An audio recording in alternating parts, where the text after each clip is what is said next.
Welcome back. Shivakumar గారు, చెప్పండి. శివకుమార్ గారు, ఏదైతే ఇప్పటికీ 3 నెలల్లో స్థానిక సంస్థల ఎలక్షన్స్ క్లోజ్ చేయాలని కూడా హైకోర్టు ఉత్తర్వులు జారీ చేయడం జరిగింది. ఈ నెల లోపల ఏదైతే వార్డుల విభజన కూడా జరగాలి అని చెప్తుంది. మరొక దిక్కు అయితే కాంగ్రెస్ ప్రభుత్వం అంటే కాంగ్రెస్ పార్టీ ఆ రోజు ఇచ్చిన మాట ప్రకారం 42% బీసీ రిజర్వేషన్ ఖచ్చితంగా క్లోజ్ చేసే ఎలక్షన్లకు వెళ్దామంటున్నారు. కానీ ఇది 3 నెలల్లో ఉన్నటువంటి ఎలక్షన్కి సాధ్యపడుతుందా, సాధ్యాసాధ్యాలు జరుగుతాయా అనేది మాత్రం చర్చ కొనసాగుతుంది. దీనిపైన కాంగ్రెస్ ప్రభుత్వం ఎలా ముందుకెళ్ళబోతుంది? ముందుగా స్వతంత్ర ప్రేక్షకులకు, మీకు ప్యానెల్ ఉన్న వారికి నమస్కారం.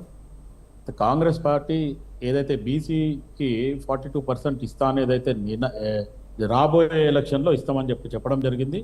అది స్థానిక సంస్థలు కానీ లేకపోతే ఇన్ ఫ్యూచర్ రావడానికి కానీ ఏదైతే కాంగ్రెస్ పార్టీ అసెంబ్లీలో మట్టుకు ఏదైతే తీర్మానం చేసి సెంట్రల్కి పంపించడం జరిగింది. తర్వాత అక్కడ నుంచి ఫైల్ అనేది ఇంకా ఏమీ మూమెంట్ లేదు. కాబట్టి ఇప్పుడు ఆల్రెడీ ఏదైతే స్థానిక సంస్థ ఎలక్షన్స్ చాలా రోజులు అయిపోయింది, 18 నెలలు అయిందని చెప్పి కొంతమంది హైకోర్టుకి పోవడం, హైకోర్టు ఒక డిసిషన్ తీసుకొని ఈ వచ్చే నెల 30 లోపల అది కంప్లీట్ చేయమని చెప్పడం జరిగింది. సో ఆ రకంగా ఆలోచిస్తే కాంగ్రెస్ పార్టీ ఒకవేళ సెంట్రల్కి ఏమన్నా డిసిషన్ వస్తే ఓకే, లేదు అంటే మటుకు కాంగ్రెస్ పార్టీ నుంచి మటుకు కాంగ్రెస్ పార్టీ తరఫున 42% చేస్తామనేది అయితే కాంగ్రెస్ పార్టీ ఖచ్చితంగా చెప్పడం జరుగుతుంది. సో ఇప్పుడు చూస్తున్నాం, ఏదైతే గత 17 నెలలుగా ఇప్పటి వరకు కురవడ్డటువంటి స్థానిక సంస్థలు, ఎమ్మెల్యేలు, మన సర్పంచులు కావచ్చు, లేదంటే ఎంపీటీసీలు, జెడ్పీటీసీలు కావచ్చు, లేకుంటే నగరపాలక సంస్థలు కావచ్చు, ఇవన్నీ కూడా ఇప్పుడు 17 నెలలుగా కొట్టుమిట్టాడుతున్న పరిస్థితి.